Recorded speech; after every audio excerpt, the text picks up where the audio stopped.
Vamos abrir nossa Bíblia, 2 Timóteo capítulo 4.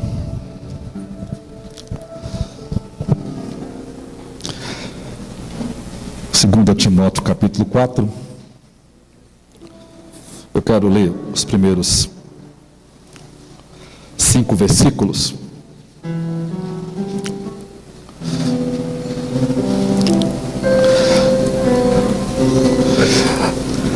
Assim, com muito amor, queria pedir aos irmãos da música. Eu não consigo falar com os irmãos tocando, eu não tenho esse hábito, perdão, pastor, eu não tenho esse hábito de... Eu sou criado em um ambiente de... Eu acho que isso me tira um pouco, né? Os irmãos têm essa prática, mas, por favor, nada contra, porque eu mesmo que não tenho essa habilidade de falar, ao mesmo tempo ouvindo música.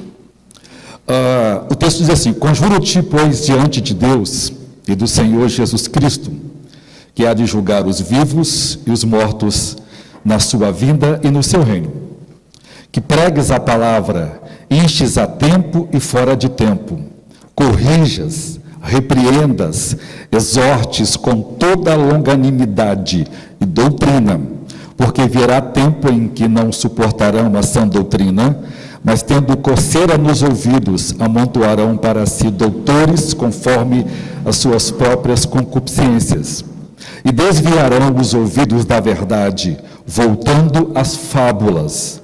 Mas tu, ser sóbrio, em tudo sofre as aflições, faz a obra de um evangelista, cumpre o teu ministério. Os irmãos podem estar assentados.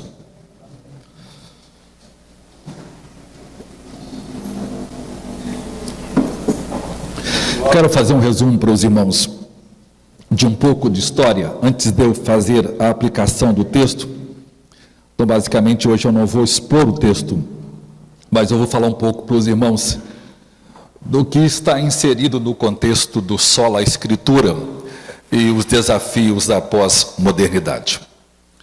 Depois da morte e da ressurreição de Jesus Cristo e sua ascensão ao céu, os apóstolos continuaram a obra de Jesus Cristo. Então, o primeiro século é decisivo na formação do material bíblico, ou o material escriturístico que nós conhecemos do Novo Testamento.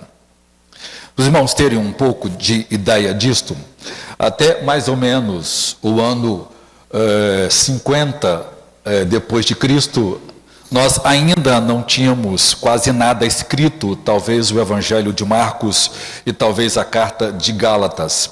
Então, quando Paulo escreve a sua carta a Timóteo e diz que toda a Escritura é divinamente inspirada por Deus, ele está se referindo basicamente ao Antigo Testamento. A igreja primitiva não fazia a divisão que nós conhecemos hoje, Novo e Antigo Testamento. Essa é uma noção que aparece no século IV depois de Cristo. Então, a Bíblia da igreja primitiva é essencialmente o Antigo Testamento. Tudo o que os apóstolos vão ensinar, e os irmãos podem ver isso em qualquer parte do Novo Testamento, toda a linguagem que o Novo Testamento usa é uma linguagem do Antigo Testamento. Nada que está no Novo Testamento é diferente daquilo que tem o Antigo Testamento.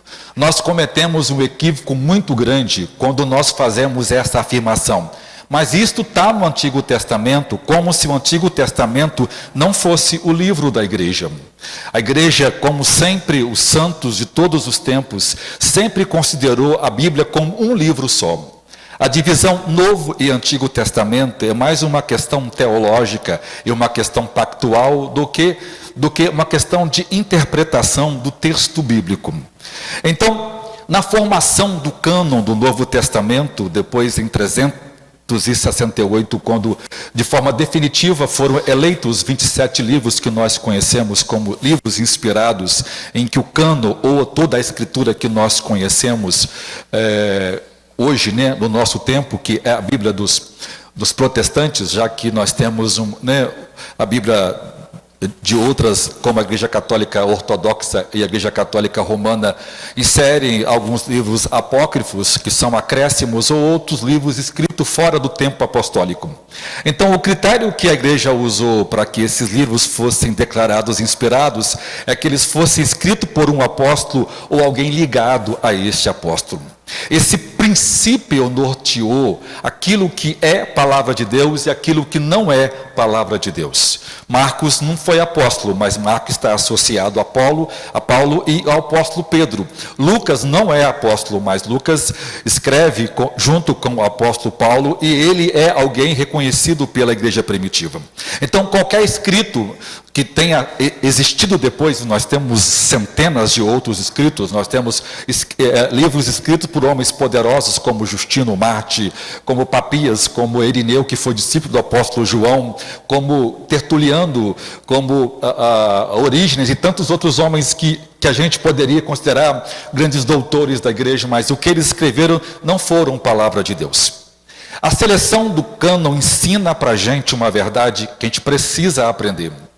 Assim que os apóstolos morreram, deixou de existir uma autoridade que batesse o martelo da verdade. Então não havia ninguém vivo para poder defender a verdade do Evangelho. A gente vê, por exemplo, Judas escrevendo a sua carta para defender o verdadeiro Evangelho ensinado pelos apóstolos. A gente vê o apóstolo João escrevendo a sua primeira, segunda e terceira carta, exatamente defendendo a verdade do Evangelho. Depois que eles morrem, começam a ver uma manifestação eclética na igreja. As pessoas começaram a interpretar o Evangelho com base naquilo que eles entendiam. A gente tem, por exemplo, Marcion e outros presbíteros da igreja, pastores da igreja, que começaram a selecionar, esse livro é inspirado, esse livro não é inspirado. Então, os bispos ou presbíteros, ou pastores, que são termos sinônimos no grego, se reuniram todos e em um concílio, então, selecionar esses princípios. Esses livros são livros inspirados, são livros que nós vamos reconhecer como autoridade, dito por um apóstolo. Por quê? Porque logo, mesmo os pais da igreja começaram a ensinar coisas muito diferentes daquela que os apóstolos haviam ensinado. Então, aquele evangelho puro, bíblico, ensinado, e veja só, a gente já tem Paulo e João enfrentando a heresia do gnosticismo, que foi o maior inimigo de todos os tempos que a igreja enfrentou. Se os irmãos entenderem isso, se Deus não tivesse operado um milagre no primeiro século, o cristianismo teria morrido logo na sua essência. Se não fosse a primeira carta do apóstolo João, o gnosticismo teria vencido o cristianismo e talvez hoje nós estaríamos presos nas trevas. Mas Deus, com a sua graça, por meio do Espírito Santo, usou o apóstolo João para, no nascedouro dessa heresia, destruí-la. Então a igreja vem lutando desde o seu primórdio, o diabo vem lutando a fim de trabalhar, do mesmo jeito que o diabo usou em diversos momentos da história do Antigo Testamento para eliminar o povo judeu, como fez, por exemplo, no Egito, quando fez, por exemplo, no livro de Esté, quando usou Amã para tentar destruir o povo de Deus, porque o diabo sabia, se ele conseguisse fazer isso, ele evitaria o nascimento do Messias, e isso poderia arruinar os planos de Deus. Como isso não aconteceu, Jesus veio e tudo que Deus disse se cumpriu, então o diabo tentou corromper essa igreja. E ele conseguiu em boa parte dela. Então nós temos o segundo, terceiro e quarto século em que a igreja lutou praticamente para manter a sua defesa, porque como o cristianismo nasce em um solo muito fértil, já que nasce num tempo onde havia pouca esperança, então o cristianismo tornou uma pregação muito agradável, porque trazia respostas e valores, por exemplo, para uma sociedade onde a maioria era escravo. Naquele tempo, de cada 10 pessoas que existiam no Império Romano, 6 eram escravas. Então o cristianismo cai como uma luva para os escravos, porque entre os cristãos eles eram amados, reconhecidos e recebem um reconhecimento que nunca tiveram em toda a sua história. Então, de forma geral, o cristianismo ganhou uma pecha, ou uma pecha é um apelido, ou um mau sentido de ser uma religião de escravos, porque a grande maioria das pessoas que se converteram ao cristianismo eram escravos. Então, os apologistas ou defensores, que eram homens cultos que haviam se convertido, os filósofos, principalmente judeus cristãos que se converteram e que vieram da cultura helênica, né, que era um tipo de judaísmo meio que misturado, que nasce lá no cativeiro babilônico. Por exemplo, o livro de Esther é uma literatura muito diferente de todo o Antigo Testamento, porque ele é produzido fora do contexto hebraico. Ele é produzido na cultura persa, que vai depois originar a cultura helênica, e esses cristãos helênicos vão desenvolver uma cultura e um judaísmo um pouco progressista. Vocês vão ver, por exemplo, que os judeus do Novo Testamento gregos e os hebraicos não se comunicavam bem. Quando Paulo quis defender seu apostolado, ele disse: eu sou hebreu de hebreu. Ou seja, ele não era um judeu mixigenado, misturado ou influenciado pela cultura hebraica. Então nós temos dois tipos de judeus: um judeu ortodoxo que crê na promessa de Deus, e os judeus mais liberais, que foram os judeus que ficaram na Babilônia. Até porque os que ficaram lá ficaram por razões extremamente egoístas, avarentos. Se os irmãos olharem bem para o passado, Paulo, Neemias, Esdras e o próprio Zorobabel tiveram que comprar escravos, porque o povo não queria voltar para Jerusalém, voltar para uma terra destruída. Para os irmãos terem ideia, até os sacerdotes tiveram que ser comprados, porque eles não queriam voltar, porque estavam muito enriquecidos, né? A gente, no tempo de Esther, havia mais ou menos 15 milhões de judeus no Império Persa, e vejam, nem 100 mil judeus voltaram. Ou seja, a grande maioria do povo de Deus, do Antigo Testamento, entrou numa linha progressista. Eram judeus que defendiam ideias que os judeus de Jerusalém ou os ortodoxos não defendiam. Por isso nós vemos Jesus, por exemplo, discutindo conceitos que os gregos defendiam e os hebraístas defendiam, por causa dessas linhas que se desenvolveram, e eles eram inimigos. Por exemplo, Atos 6, os apóstolos têm que resolver um problema entre as viúvas dos judeus hebraicos e a viúva dos judeus gregos, que eram desprezados, porque eles não se davam bem. Eu estou usando isso para os irmãos entenderem um pouquinho de história. É a mesma coisa hoje. Salomão diz que não há nada novo debaixo do céu. Tudo o que foi ontem é hoje.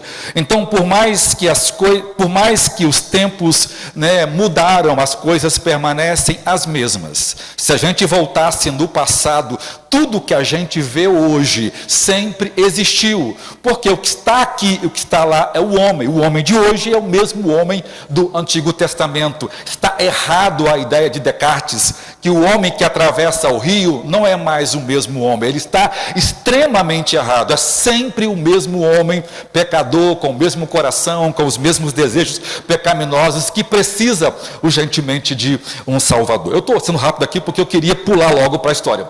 Então, pensa bem, logo que esses judeus que se converteram, principalmente os helênicos, eram muito cultos, esses homens foram muito úteis a Jesus Cristo. Quando é que os judeus gregos se converteram? Em Atos 2, aquelas nações que estavam lá, eram judeus que moravam em outros lugares, que vieram para a festa da Páscoa, e uma semana depois era o Pentecostes, e aí estavam lá, e então o Espírito Santo leva desses 3.000 para se converter, então eles levam o Evangelho. Esse pessoal que vai vir daí é o pessoal que vai se tornar os grandes apologistas da igreja. Então, até o século IV, a igreja, os cristãos ficaram preocupados em se defender da acusação de que era uma religião de gente baixa, de escravo, e gente que não tinha noção nenhuma. E aí eles, para dar importância ao cristianismo, usaram o argumento da filosofia grega.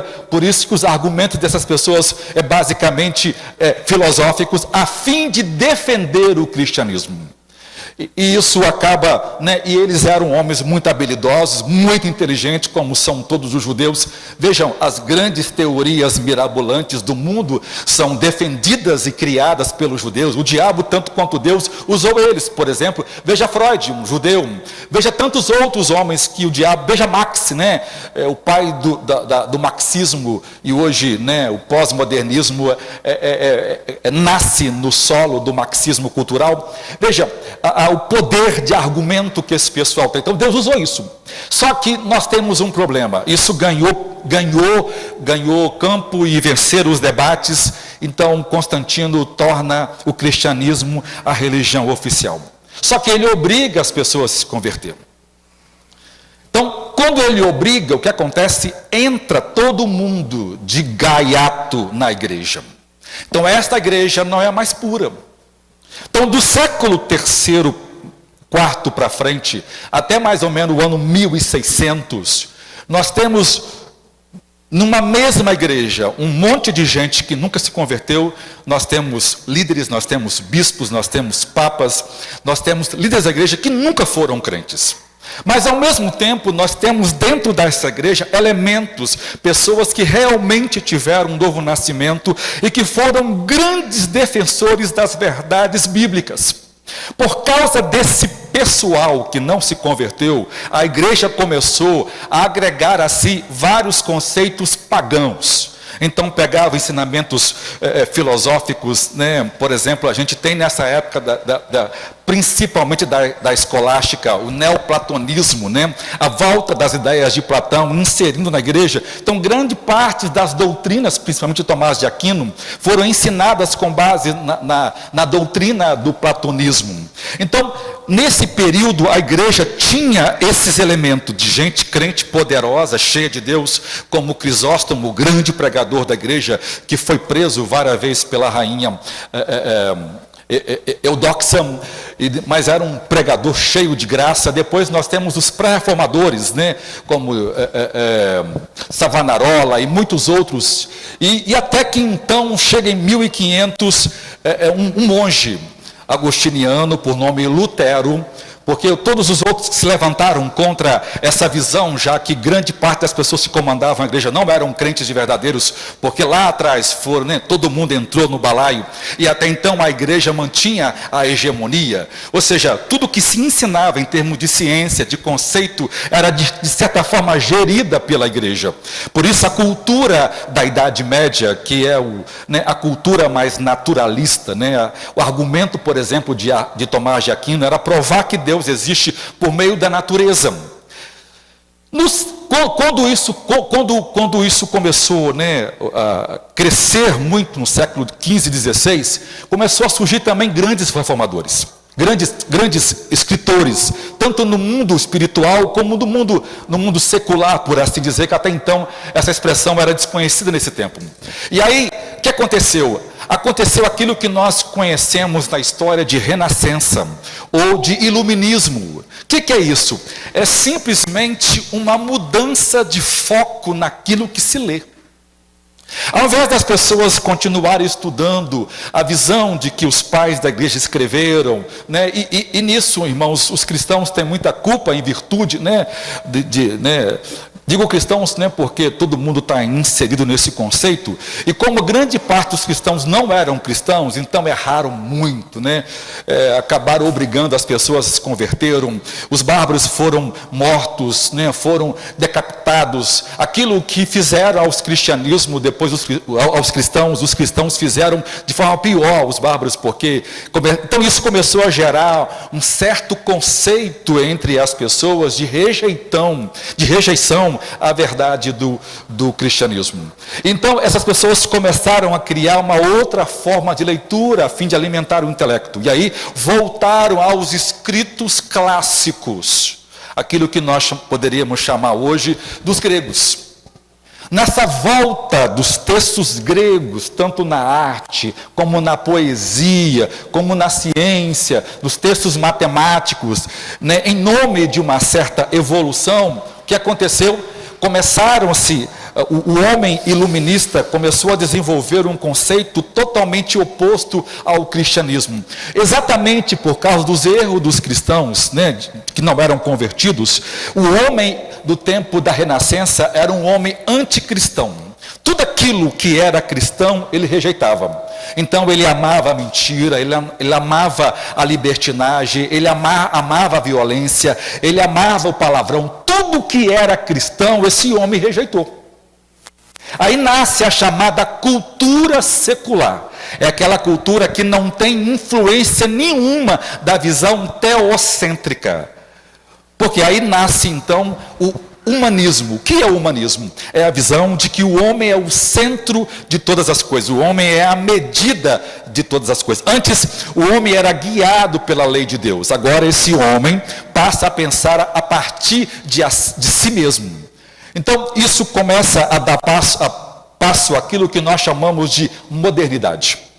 Dois homens importantes desse tempo, chama-se Immanuel Kant e o pai da teoria cartesiana, René Descartes. Esses dois homens ensinaram que Deus pode ser conhecido por meio da razão. E nessa busca de Deus por meio da razão, eles acabaram se perdendo.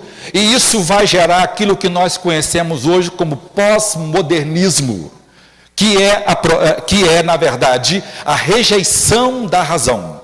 Por quê? Para que eu conheça Deus, eu preciso, por meio racionais, eu preciso desenvolver a ideia de uma verdade absoluta. E para eu aceitar essa verdade absoluta, eu preciso ter um parâmetro. E esse parâmetro vai ter que cair ou na escritura, ou numa ideia empírica de um arquiteto ou de um governador extraordinário, que na verdade cai na pessoa de Deus.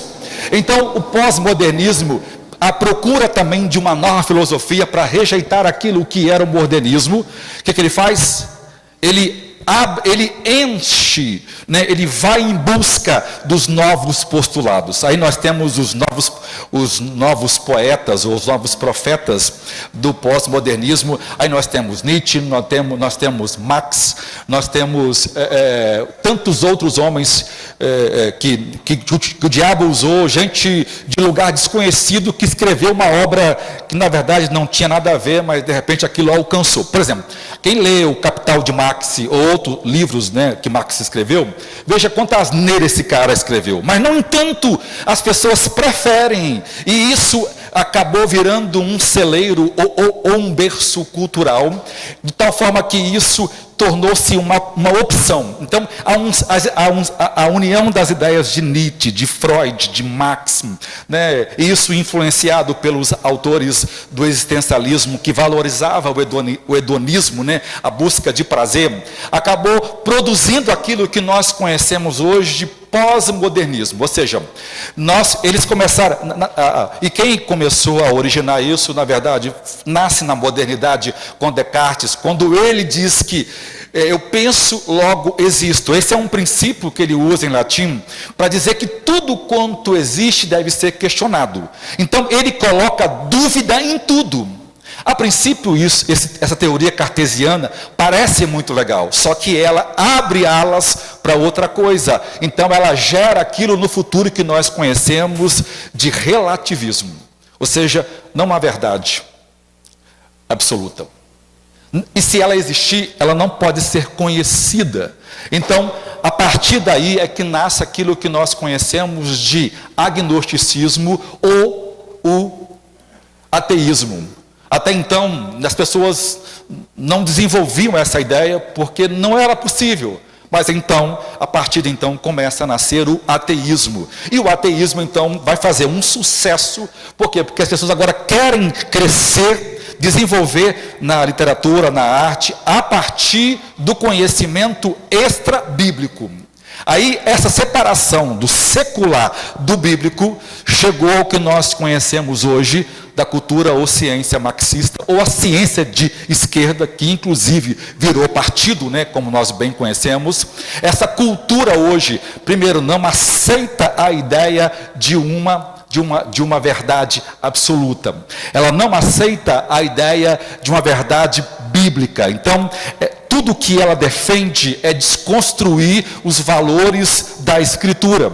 Então, se a gente fosse classificar o que é o pós-modernismo, duas palavras são importantes. É um movimento de aceitação e de tolerância. Ou seja, qualquer teoria pode ser aceita como verdade, menos a cristã. O nosso discurso é chamado de discurso de ódio. Então eles vão criar aquilo que nós chamamos de nova moralidade. Ou seja, como isso nasce com o marxismo, e o marxismo cultural é hoje a alternativa. Então o mundo hoje divide-se em dois conceitos de ramo literário. Ou as pessoas seguem as ideias cristãs, e aí precisam remontar aos autores clássicos ou os autores medievais, e nós temos vários teóricos no mundo, e é uma volta de estudo do grego, leitura de obras como Tomás de Aquino, e livros dos grandes pais da igreja, e uma volta e uma releitura da história com base na teoria do design inteligente, ou a criação de um ser supremo, mesmo que essas pessoas não creem que essa pessoa seja esse Deus, ou essa pessoa, ou esse design inteligente seja o Deus da Bíblia, mas é uma proposta diferente daquela da teoria do marxismo cultural.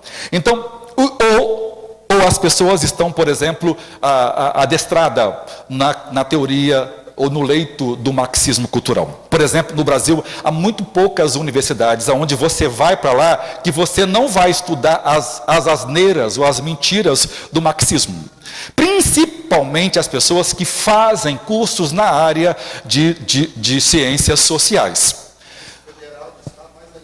Perfeito. A UFS, então, nem se fala. Por quê? Porque tudo que está lá, irmãos, naquilo, por isso eu li o texto, as pessoas vão voltar a crer fábulas. Hoje, grande parte daquilo que a gente entende como curso superior são fábulas, são manipulações da cultura ou da política literária, a fim de eliminar todos os elementos morais do cristianismo. Então, tudo isso é uma armadilha.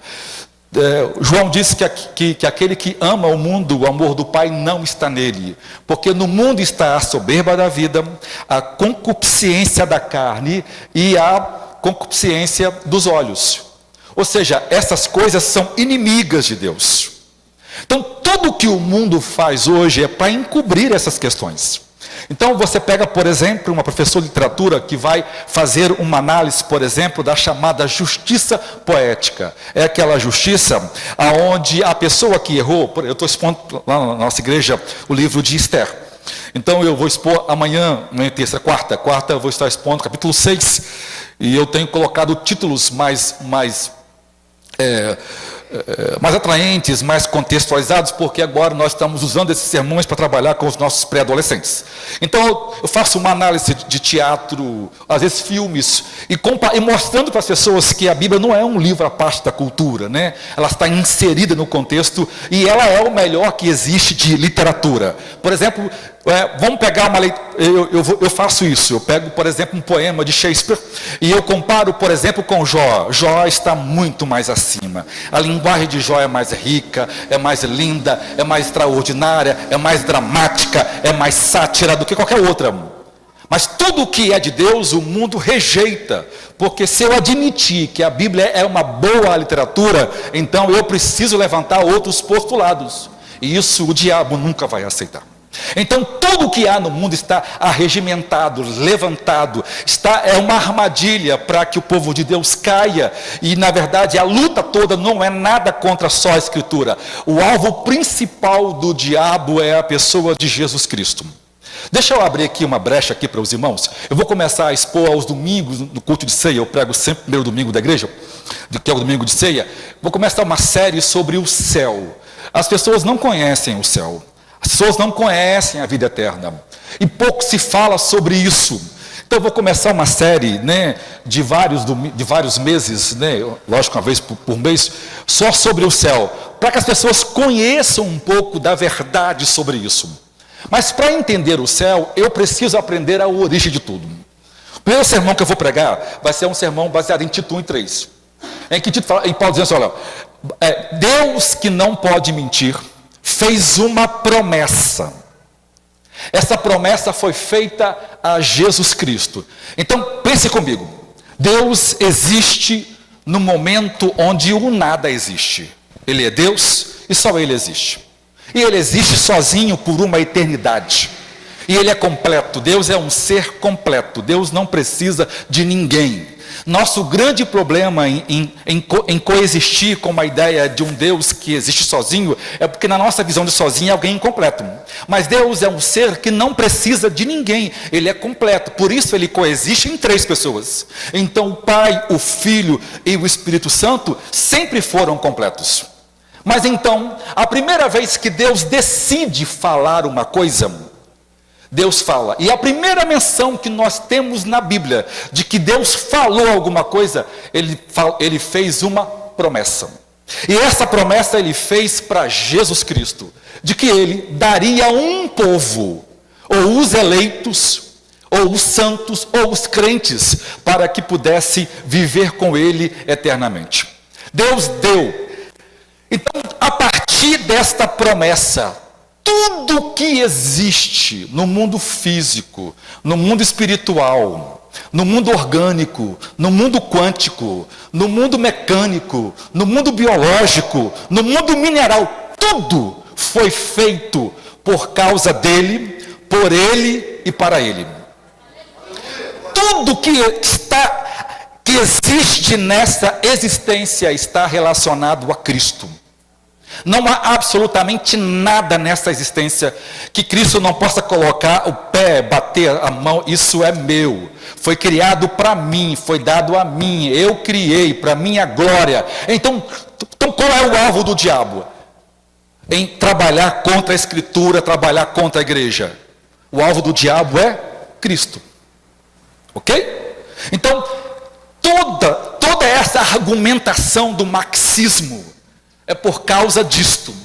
O diabo usou essas teorias mirabolantes, inteligentes, aparentemente inteligentes, porque quando analisada de forma mais abstrata, ou mais isenta, percebe-se que é uma loucura, é uma tolice, mas infelizmente as pessoas vão crer em qualquer mentira, porque não querem crer no Deus da Escritura, porque isso parece ser coisa de escravo, e tem que ser mesmo, porque Deus fez isso exatamente para humilhar a sabedoria do sábio. Deus está confundindo a sabedoria dos salmos. É por isso que os crentes sempre serão as pessoas mais simples. Essa foi a escolha de Moisés, Ele preferiu ser maltratado com o povo de Deus, porque o povo de Deus sempre é o povo mais simples, e isso embora Deus, Paulo diz que não são muitos nobres que são chamados. Em qualquer igreja do mundo ela tem uma característica: a maioria das pessoas que estão lá são pobres.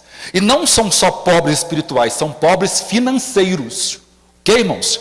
Embora essa aplicação também é feita em outras questões. Mas volte comigo aqui.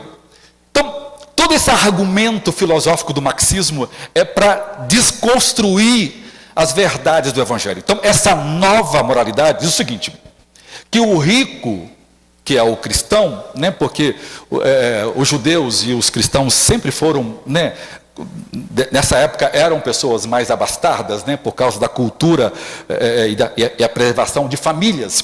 Então, o que acontece? O rico oprime o pobre, o branco oprime o negro, o homem oprime a mulher, os pais oprimem os filhos, e a cultura heterossexual oprime a cultura homossexual.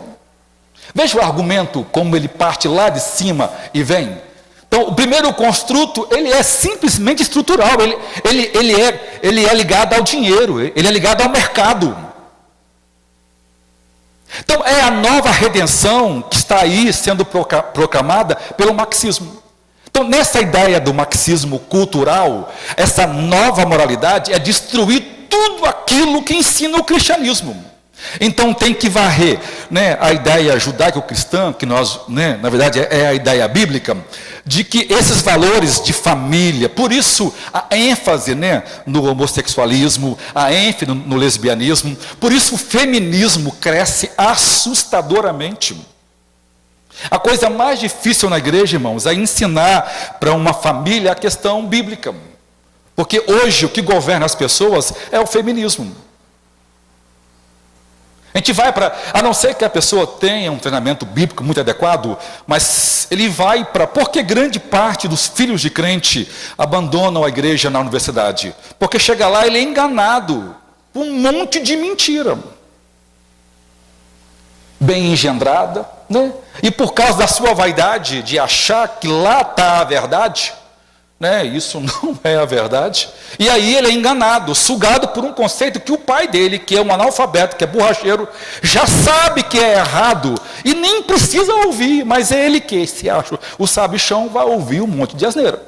Então, há no Brasil 2 tipos de universidades, né? Eu acho que nem tem mais isso, mas ainda tem algumas que ainda mantêm esse conceito judaico-cristão. Por exemplo, você vai para Harvard, né, ainda a grande maioria ainda é judaico-cristã, como também algumas teorias mirabolantes do marxismo.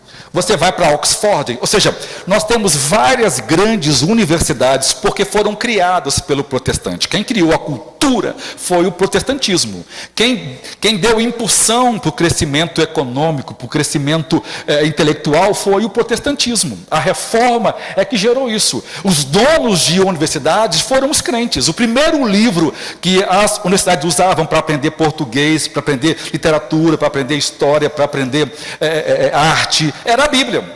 Lutero era um professor universitário, ele usava o livro de Salmos. A cultura, né, por isso que a gente tem na reforma, cada igreja, uma escola, né, e infelizmente, irmãos, então quem é o pai do intelectualismo? É os crentes. Quem é o pai da cultura ocidental? É a Bíblia. Então, aí o que aconteceu? A igreja, né, deixou isso, o Estado tomou isso para si, e então a igreja deixou de possuir suas universidades, suas escolas. Os cristãos nunca deixaram os seus filhos serem ensinados por escolas que não fossem cristãs. Isso, quando os cristãos deixaram de ensinar a verdade em suas escolas e abriu mão disso, o diabo aproveitou a brecha e entregou as universidades para o governo, e hoje nós temos uma UFES na vida, ensinando um monte de mentira para os nossos filhos. Mas a culpa foi nossa. Ok, irmãos? Então, vamos voltar aqui. Então, essa nova moralidade, que está por trás de todo esse conceito, ele essencialmente está em tudo. Então você vai você entra no YouTube e vai ver, por exemplo, alguém dá uma definição de literatura, ele vai falar um monte de coisa legal, mas no final ele vai falar que, né, aqueles que são fundamentalistas, que creem como a visão judaico-cristã, aí eles começam a reprimir o conceito bíblico, porque agora o conceito bíblico é opressivo. Por quê? Por causa das novas hermenêuticas, como Derrida e outros ensinaram. Né? Na visão bíblica, e como sempre foi, e Lutero vai defender isso, quando Lutero se opõe a tudo isso, é que a Bíblia seja, o sola, a Escritura, né, uma expressão latina que é somente a Bíblia, ou só a Bíblia, é que ela seja o norte principal para o conhecimento de Deus. Então, Lutero rejeitou aquela ideia de que é um concílio que define a verdade. Não, quem define a verdade é a palavra de Deus. Embora Lutero depois, né, vai crescer, o Lutero, né, inicial é um Lutero diferente, mais velho, porque depois ele muda muitos conceitos, tem que mudar porque ele entendeu também que estava errado. Então, mas o Lutero completo, por assim dizer, vai desenvolver a ideia de que a Escritura é a autoridade final, não um concílio. Embora nós não podemos desprezar as confissões de fé, nós não podemos desprezar, né, mais de 2000 anos de interpretação da Escritura, nós não podemos começar a ensinar uma coisa que nunca foi ensinada na história da igreja, porque o conhecimento não nasce conosco, o Espírito Santo não é uma dádiva só nossa, e nunca o Espírito Santo vai me dar uma coisa que ele não tenha dado a outros santos. Uma das coisas que quando eu vou pregar, eu quero saber, eu olho para um texto e eu vejo aquilo, eu penso, alguém já ensinou isso? Porque se eu não encontrar que ninguém ensinou aquilo, então eu não prego. Porque o Espírito Santo nunca vai me dar uma coisa que ele nunca deu a ninguém, até porque nenhum de nós é filho predileto. Não, nunca vi isso, não. Não existe. Pedro disse, olha, essas coisas eu já vos disse. E eu vou dizer outra vez, embora vocês bem a saibais. Ou seja, a pregação é sempre a mesma história. Nós não temos que inventar absolutamente. Por isso, então, Lutero se levantou contra esse conceito. E por quê? Porque naquela época, né, a teologia católica estava ensinando coisas absurdas, como vender indulgência, como vender terra no céu, como vender perdão de pecado, como vender um ossinho de um santo, como vender um pedaço do manto de Maria, um pedaço do manto de Jesus, um cabelo não sei de quem lá mais, né? Então, por exemplo, no tempo de Lutero, não havia um dia mais feliz do que quando os chamados vendedores de indulgência chegavam. Eram os melhores pregadores que já tiveram na história da humanidade. Eram os homens mais hábeis do mundo. Eles eram eloquentes, eles eram inteligentes e eles eram, né, discipulados pelo Papa, e quando ele chegava, a cidade parava. As pessoas guardavam dinheiro a vida inteira, almejando um dia que o vendedor de indulgência chegasse. Então as pessoas iam para lá e eles vendiam muito, né? E dizia: antes que a moeda que você der cair no fundo do baú, você vai ver a alma do seu parente, da sua mãe, do seu pai sair do purgatório e ir para o céu. Então Lutero se levantou contra essas mentiradas todas. Escreveu as suas 95 teses lá, refutando todas essas mentiras. E ele só não é morto porque Deus usa o príncipe da Alemanha, Henrique VII, para poder ir lá pegar ele, escondê-lo por 2 anos, né, esse sequestro, por assim dizer. Porque depois, né, da dieta de Worms, em que ele vai lá para se retratar, ele diz: eu não posso me retratar porque eu não posso pecar contra a minha consciência, e a minha consciência é cativa à palavra de Deus, então não posso desmentir aquilo que eu disse. E aí eles só estão aguardando para ele sair lá fora, mas quando antes de ele sair, alguém vai lá e encapuza ele, leva ele fica 2 anos guardado. Nesse tempo ele traduz a Bíblia para o alemão, e então quando ele põe a Bíblia na mão do povo, aí começa a grande revolução. Aquilo que nós chamamos de reforma. Então, qual é a grande ênfase de Lutero? É de que a palavra de Deus é a única autoridade. Ela é a autoridade final em todas as coisas. E aí, embora, né, nada é perfeito, né, irmãos? Então só a Escritura também gerou um outro problema. Porque hoje a verdade está muito presa à questão denominacional. Por quê? Porque Lutero inicialmente começou a dizer assim: olha, cada crente, né, com base no sacerdócio universal, tem o Espírito Santo. E o Espírito Santo é o intérprete preferido da Escritura, isso é verdade. Mas isso não é isso que o Novo Testamento ensina. Então, a origem da Igreja Católica, por assim dizer, ela está certíssima. Por quê? Porque ela nasce no momento em que precisa haver unificação. E qual é a forma da igreja se manter unida e longe de heresia? É haver uma só igreja. Inicialmente isso foi maravilhoso, mas só que isso gerou um outro problema. Ganharam poder e o poder corrompeu a igreja. Agora os cristãos se unem, mas essa união dos protestantes é uma união meio que barro com ferro. Por quê? Porque, por exemplo, Lutero e Erasmo começam a ter briga sobre isso. Erasmo disse: não, Lutero, se você começar a dizer assim, então cada um vai chegar a uma conclusão diferente. Então, essa briga entre Erasmo e Lutero ajudou o novo cristianismo, ou os protestantes, a manter mais ou menos uma visão doutrinária. Então, foi se criando ao longo do tempo aquilo que nós chamamos de doutrinas cristãs ou doutrinas reformadas. Então os cristãos começaram a se ajustar e se opor. Então a primeira briga, inicialmente, do Sola Escritura é a defesa das doutrinas cridas pelos reformadores ou protestantes, que protestavam contra os abusos das doutrinas, das tradições e dos vários ensinos que não estavam na Escritura.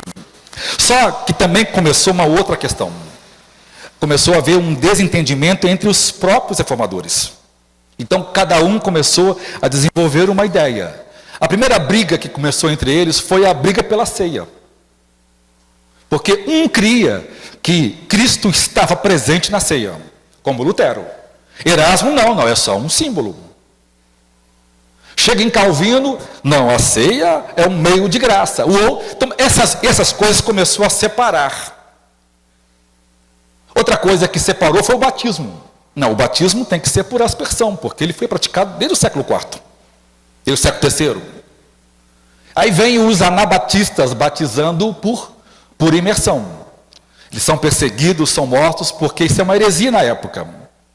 Deles vem os batistas, que nega vários princípios, porque os anabatistas têm muitas conotações políticas, então eles creem naquilo que creem os anabatistas, mas não dão as ênfases políticas. E nasce então a Igreja Batista, que logo depois vai nascer nossa igreja, a Assembleia de Deus. E nós nascemos de lá porque nós passamos a experimentar a doutrina da experiência do batismo com o Espírito Santo. Isso caracteriza as igrejas pentecostais no mundo inteiro, em 1911. E vocês vão ver, né? Isso não nasce em 1911, né? Na verdade, a Rua Azul é só uma expressão daquilo que já acontecia na Noruega, na Suécia, na África, no norte da África e em outros países, na Austrália. E aí, eu estou passando o tempo aqui, nem comecei, né? Então, irmãos, então nascemos como uma igreja. Então, ou seja, a reforma também trouxe a divisão denominacional. Por um lado, as dominações são muito bom. Por quê? Porque elas ajudam a discipular as pessoas. Então nós temos as igrejas batistas cuidando dos batistas, nós temos as igrejas Assembleia de Deus cuidando dos assembleanos, nós temos as igrejas luteranas cuidando do luterano, as igrejas, os presbiterianos cuidando. Ou seja, por quê? Por causa exatamente dessa questão de ler a Escritura. Só que há um outro problema, fora isso, que então essas questões, né, secundárias, superficiais, embora deixou os cristãos presos a guetos, né, ou denominações, mas eles mantiveram a essência da reforma e são chamados de protestantes. Eles creem essencialmente em Cristo, creem na Bíblia como uma única regra de fé. Então eles têm doutrinas, né, a coluna dorsal deles de doutrinas são as mesmas, embora há variantes que nós chamamos de eclesiológicas. Agora, só que depois entre eles surgiram uma outra coisa, as chamadas novas hermenêuticas. Por quê? Porque começa a surgir com Derrida um conceito de que agora não é a interpretação do texto, do contexto histórico, da verdade, não é tentar entender o que o autor, o que Paulo quis dizer com pregues a palavra, falar tempo e fora de tempo. O que quer dizer com isso? Então, a intenção do autor não vale. Por quê? Porque o leitor também tem uma verdade. Então, o que vale é o que o leitor está interpretando. Agora, a verdade é subjetiva. A verdade é com base na minha experiência. Isso é um problema, porque isso hoje invadiu principalmente o mundo neo e o mundo pentecostal. Nós valorizamos muito aquilo que é indutivo, aquilo que é sentimental. Uma das características da pós-modernidade é valorizar o que é lúdico, o que é artístico, o que é monumental. E, irmãos, não há absolutamente nada nesse mundo que não esteja dominado por essa noção pós-moderna. A roupa, a música, a cultura, a arte, o mercado, o marketing. Tudo que a gente vê está focado nisso. E isso ganhou uma dimensão ainda maior por causa do crescimento da tecnologia. Ninguém diz que por trás desse aparelho aqui, que é muito útil, tem uma noção extremamente hostil a Cristo. E que os cristãos precisam usar isso de forma... Por quê? Porque isso aqui alterou a noção de tempo e de espaço.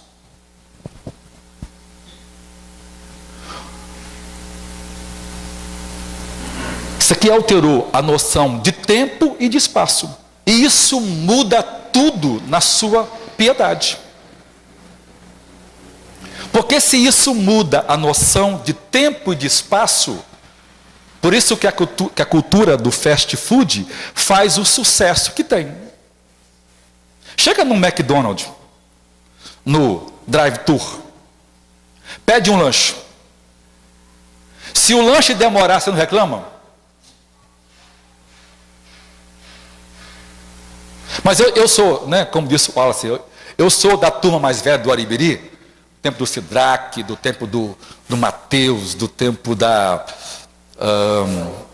Selma, e eu sou daquela turma lá, do muito novinho. Meu pai vinha direto para as reuniões de obreiro, quando o Rosa da Penha era ainda ligado cá no Aribiri. Né? Então, do tempo em que a gente não conhecia pizza, em que chegava um lugar para comer, a gente esperava meia hora, 1 hora. Então, essa noção de rapidez faz com que a gente seja impaciente. Com Deus, não funciona assim. Deus não trabalha essa noção do fast. Veja só, a noção de comida interfere na nossa fé. Então, um cristão não tem paciência de esperar o tempo de Deus. Isso influencia no namoro, no casamento, na criação de filho, na decisão, na compra, no investimento, porque a gente não consegue esperar a resposta de Deus. E Deus não trabalha nesse. Então, quando o diabo altera com a cultura a noção de tempo e de espaço, o que ele faz? Ele não deixa o homem esperar em Deus. Ele tira, de alguma forma, né, pelo menos tenta tirar a ação de Deus, ele não pode fazer isso, mas ele engana as pessoas. Então, quem diz que por trás disso aqui é uma noção que foi criada? Então, pastor, então a gente não pode usar. Não, eu não estou demonizando o celular. Estou dizendo que o cristão precisa, porque exatamente isso, tudo que o diabo usa, por exemplo, Mardoqueu, Amã preparou uma forca, Deus deixou, mas depois Deus usou aquela forca para salvar Mardoqueu. Então tudo que o diabo prepara contra Deus, Deus usa a seu favor. Então isso daqui pode, e é a intenção de Deus, que você use para a glória de Cristo. Os irmãos não têm noção da briga que eu tenho com os meus crentes, com os nossos crentes. Nós temos a EBD online por causa da pandemia, e acabou dando certo, né? Porque muitos irmãos não tinham, então a gente pegou desde o maternal até adulto, gravamos os vídeos, né? Os irmãos não têm noção do trabalho, né? A gente é pobre, né? Eu venho de família muito pobre demais de si. Minha mãe era faxineira, meu pai era zelador de prédio, né? Eu venho de uma vida muito sofrida, né? De cuidar dos meus irmãos, de fazer comida, lavar roupa, arrumar casa, levar a criança para a escola. Isso me ajudou a crescer. Com 13 anos eu era líder de mais de 100 jovens do campo de Rosa da Penha. Hoje um moço de 13 anos, irmão, não tem nada na cabeça. Mas com 13 anos eu tinha a responsabilidade que um menino de 40 anos, de 30 anos hoje, porque hoje um cara que tem 40 anos, ele é um homo menino, ele não cresceu. Ele não cresce. Essa cultura aqui acelerou o conhecimento. Meu filho de 3 anos, o nome dele é Efraim, ele é muito lindo, ele é uma graça. Aqui, acho que eu tenho a foto dele aqui, ó. Ele é uma bênção. Ele pega o meu telefone assim, me dá aqui, papai. O senhor não sabe mexer, porque ele sabe mais do que eu. Ele sabe mais do que eu. Porque eu só sei ligar e receber, irmãos. Eu não fico preso, eu não tenho tempo para isso. Mas ele pega, ele olha, lógico que eu fico perto dele, né, irmãos? Eu fico perto dele, né? Não fica o tempo todo. Mas quando ele pega, a capacidade dele de aprender é infinitamente maior do que a minha. As crianças aprendem, elas são esponjas, né? Elas absorvem tudo. A gente é peneira, né? Mas as crianças são esponjas, elas absorvem tudo. Então, tudo isso tem uma questão. Hoje, a dificuldade de pregar o evangelho é muito grande. Por quê? Porque as pessoas estão na igreja, mas elas têm a própria ideia dela, ela tem um conceito. Então ela não aceita ser pastoreada, ser ensinada, ser ajudada, ser orientada. Então a pregação hoje precisa da operação do Espírito Santo, mas veja a dificuldade que nós temos hoje de pregar. Porque as pessoas chegam aqui, né, ela já ouviu na internet o pregador que ela mais gosta, e se ela não gostar, e normalmente, irmãos, né, no nosso meio pentecostal, os pastores são muito simples, né? A gente precisa olhar um pouquinho para a história e saber, né, quando o movimento pentecostal chega no Brasil em 1911, ele cresce muito. Então ele vai lá para os seringais, lá para cima, né? Deus é muito sábio, né, estrategista. Por que não veio para o sul? Por que não veio para o Rio de Janeiro? Porque onde estava bombando de gente do Brasil inteiro, era lá em cima, era o Circo da Borracha. E Deus entende economia mais do que a gente. Você vai abrir um comércio, né, lá no meio do mato, ninguém vai ver você. Então você vai abrir um comércio onde está cheio de gente, onde rola dinheiro, é isso? Então estava todo mundo lá, chegou lá, pá, e as pessoas se convertiam e descia para seus estados, e lá abriam suas igrejas. Então, grande parte dos nossos pastores de primeira e segunda geração tem pouco conhecimento das Escrituras. Mas isso não atrapalhou os nossos pais e avós de fazer um trabalho que nós que somos ensinados e doutores não sabemos fazer, porque eles dependiam unicamente do poder do Espírito Santo. Mas veja hoje você prega uma coisa para uma criança, às vezes a pessoa está na sala de aula sobre a ressurreição de Jesus, uma criança de 5 anos, ela olha assim, tia, mas não morreu, isso existe.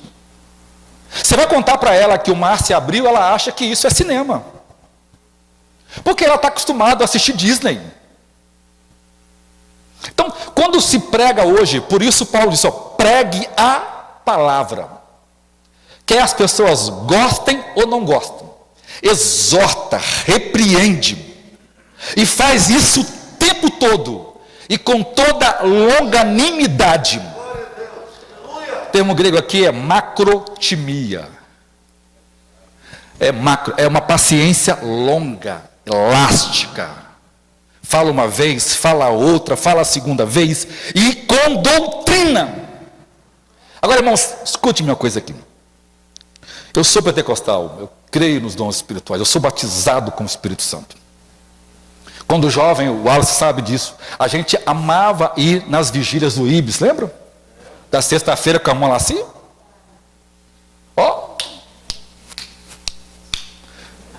Eu era office boy de uma empresa, novinho ainda, né, que eu sou tão velho assim. Então eu ia, da sexta, saía 5 horas da manhã, ia em casa, em Rosa da Penha, tomava um banho e comia alguma coisa e trabalhava o sábado tardão, não cansava, nem dava sono, novaço, né, cheio de vida, não era gordo, não tinha barriga, eu pesava 70 quilos, não tinha carro, eu andava a pé de Rosa da Penha para Campo Grande e voltava, agora a gente tem carro, tem televisão, tem controle remoto, então está gordo, e não tem mais o ânimo físico para fazer a obra de Deus, e naquele tempo, foi lá que Jesus me batizou com o Espírito Santo.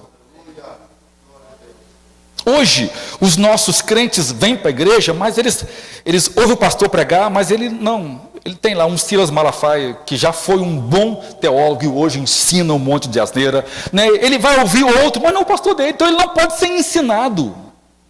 Por quê? Porque ele tem um monte de conceitos. Ele vai para a universidade, ele lê um livro, e hoje, irmão, o livro é muito bom, mas se não for lido, e a maioria dos livros tem erros, ele vai para o seminário distorce o que ele entende do evangelho, e ou seja, as pessoas estão perdidas dentro da igreja.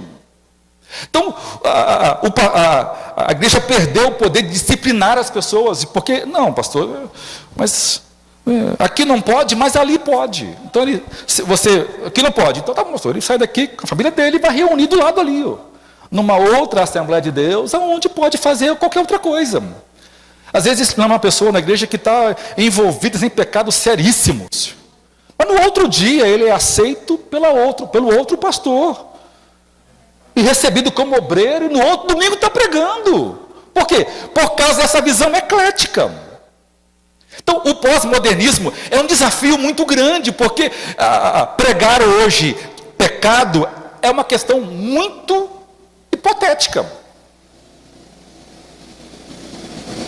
Então, dizer que nós somos pecadores é hipotético, porque Jesus veio para salvar os pecadores. Isso é hipotético. Agora começa a apontar o pecado, o objetivo das pessoas, elas não aceitam. Por quê? Porque a pós-modernidade ensina que a objetividade não existe. Tudo é subjetivo. Enquanto você está pregando sobre o pecado, perfeito, os crentes batem palma. Meu pastor é sério, agora toca no pecado dele para você ver. Ele não aceita, irmãos. Por quê? Porque essa é a visão. Tem aqui os meninos da música, né? Como nós somos enganados com música, irmãos. Não existe um local onde o pós-modernismo entrou e tornou cativeiro a adoração, é a música.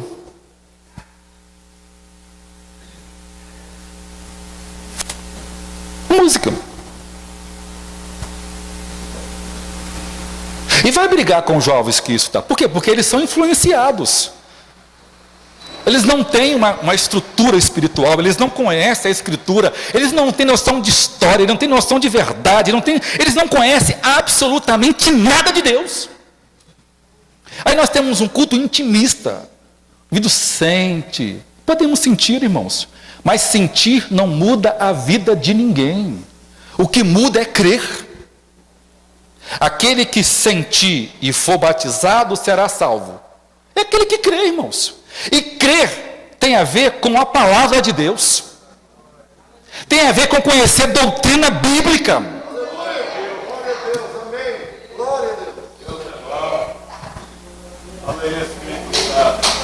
Então, não tem casamento que resiste, não tem moço que cresça espiritualmente, não evolui, não pensa, não é um José intelectual, não é um Moisés intelectual, não é um Daniel intelectual, não é um Estevão intelectual, que conhece a palavra, que discorre a palavra, que é inteligente, que conhece a Deus.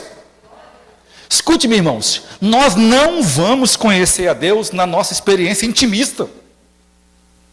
Oh, pastor, eu senti tanto Deus. Irmãos, isso é uma teoria absurda. O sentimento tem que nascer da minha fé. E fé é uma coisa teológica, doutrinária. Olha que Judas diz. Acerca da salvação comum, da fé comum. Que fé é essa? É a fé da Escritura, o Evangelho de Jesus Cristo. Isso é um problema. Então hoje nós temos 3 grandes problemas, ou 4. Primeiro nós temos o problema do misticismo, que é o desespero. Veja, irmãos, o problema que nós criamos na nossa igreja é um mal. Eu ando pelo Brasil nas convenções e eu fico desesperado.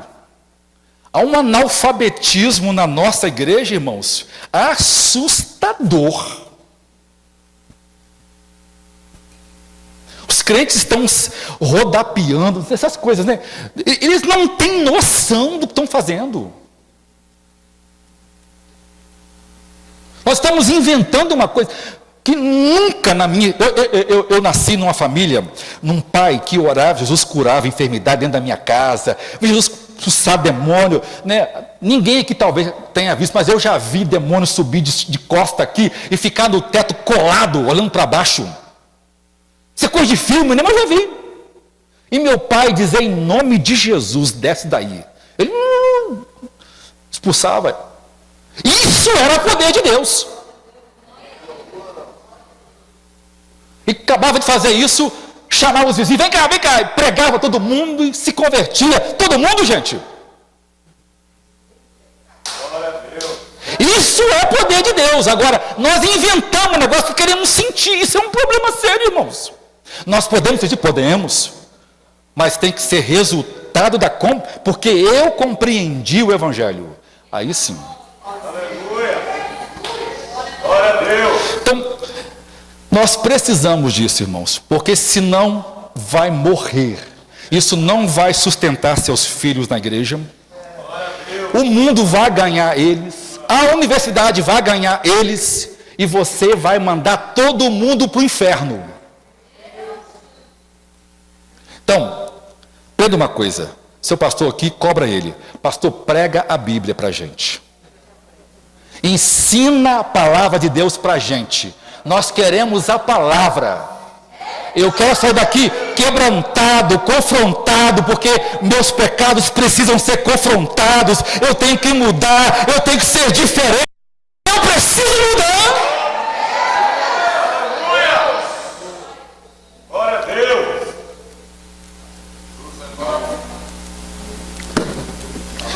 Por isso Paulo diz, pregue a palavra. A palavra. Olha quantas pregações. Ao sermão de Pedro. Quantos glória a Deus tem no sermão de Pedro, irmãos? Olha o sermão de Estevão. Quantos pula-pula tem no sermão de Pedro, de Estevão? Se você não ficar ligado de Estevão, você fica assustado, porque ele resume o Antigo Testamento numa precisão fora do comum. Ele cita data, ele cita números, ele cita momentos que só alguém profundamente bíblico. Aquele crente, porque, irmãos, eu fui criado numa igreja por um pai que me ensinou, né, desde pequeno a ler a Bíblia. Eu tinha 7 ou 8 anos, eu já tinha lido a Bíblia várias vezes. Eu sempre me destaquei em tudo quanto fiz por isso.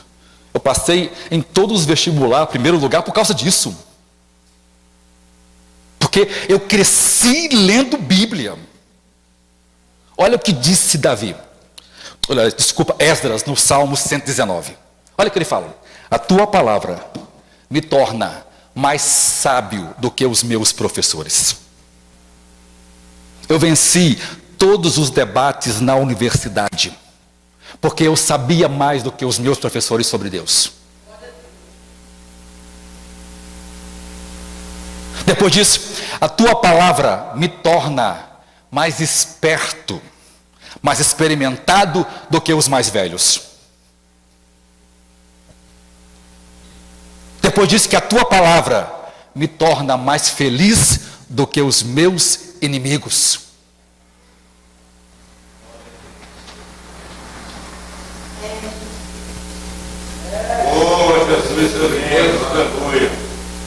Irmãos, nós estamos vivendo um tempo dificílimo. Então, que Deus nos dê graça de voltar outra vez às Escrituras. E que o poder de Deus, irmãos, nos ajude. Então nós temos, para encerrar, nós temos o misticismo, depois nós temos o pragmatismo. Que é o foco em resultado. As pessoas não estão preocupadas se é verdade, elas querem ver o resultado. Irmãos, evangelho não é modelo de resultado, é modelo de fidelidade. Depois nós temos o problema de uma ortodoxia morta. As igrejas que mais pregam o evangelho são as mais intelectuais, são as mais mundanas. Os jovens saem da igreja, vão encher a cara, vão para o motel, vão sei para onde, e são igrejas ditas, as bíblicas, que têm grandes teólogos. Então nós precisamos de uma igreja que seja ao mesmo tempo cheia da palavra e ao mesmo tempo cheio do poder de Deus. Nós precisamos de moças e moças, de eruditos que pegam fogo.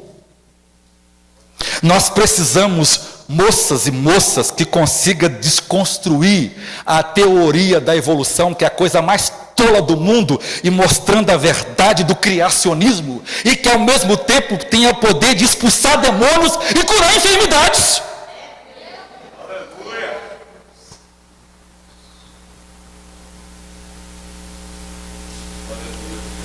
Curve sua fronte, Senhor. Opera uma obra poderosa em nós por meio da sua palavra. Nós temos tantos problemas, Senhor. Como o diabo tem ganhado o campo. Mas o Senhor é o Deus soberano. Nada escapa a seu controle.